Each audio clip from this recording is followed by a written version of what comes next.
On 13 March 2010, Task Force Wolfhound arrived in the Ghazi province to begin the relief in place with Task Force Tarantula. Once they had their boots on the ground, the soldiers of the Wolfhounds went right at the task of preparing their team to assume control of the AO. Following their right seat ride with the Fighting Tarantulas and the staff's development of their RIPTOA Assumption Order, the Wolfhound Battalion assumed responsibility of the AO with 19 March as the effective transfer of authority.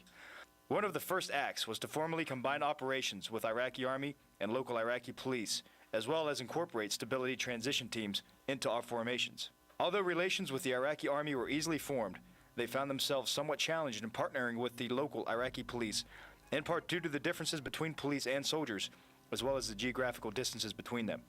Right away, the enemy would strike, letting the Wolfhounds know that they were on the ground too. On 19 March, they would execute 3 major attacks within 4 hours of each other.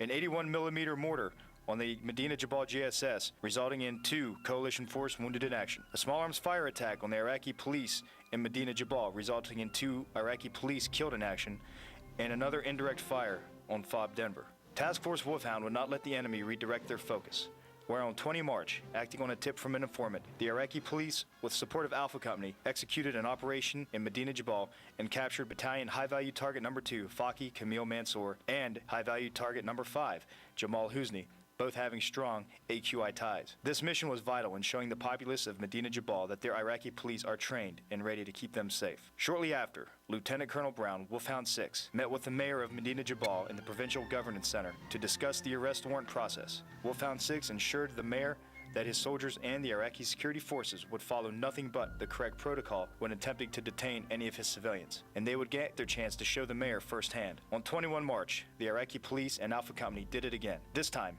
acting on an informant tip, and the Iraqi police taking the lead on obtaining an approved warrant, executed a direct action cordon search, again in Medina Jabal, this time capturing Battalion High-Value Target No. 9, Labib Latif Hakim, an IAI recruiter. The detention of these 3 high-value targets was a huge victory for the Iraqi police and the people of Medina Jabal. The enemy would continue to show their displeasure in the success of the Wolfhounds by again launching numerous attacks on Iraqi security forces and coalition forces, with more indirect fire attacks on the Medina Jabal GSS, small arms fire attacks on Alpha Company patrol resulting in 1 coalition force KIA, and a suicide vest attack near the Provincial Governance Center, injuring the provincial IP chief, Brigadier General Jalil.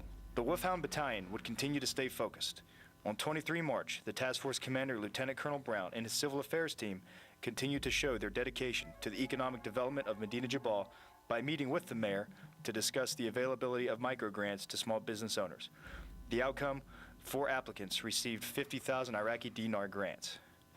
Also on 23 March, the 111th IA commander, Brigadier General Suleiman, would approach Wolfhound 6 and ask for his assistance in ridding the village of Angar of the approximate 20 to 30 AQI that currently rule it and are believed to be planning a disruption of the Shia pilgrimage to the Tal Alawa Mosque.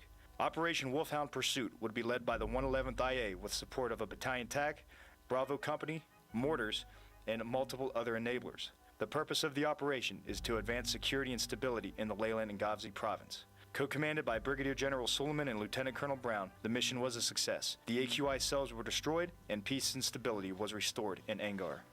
On 26 March 2010, the task force continued to focus on joint security operations for the Medina Jabal media event. Task Force Wolfhound joined with Iraqi police, federal police, and Iraqi army in the security of the event. The leaders at the event sent a strong message of cooperation, partnership, security, and of social and economic growth throughout the Ghazni province.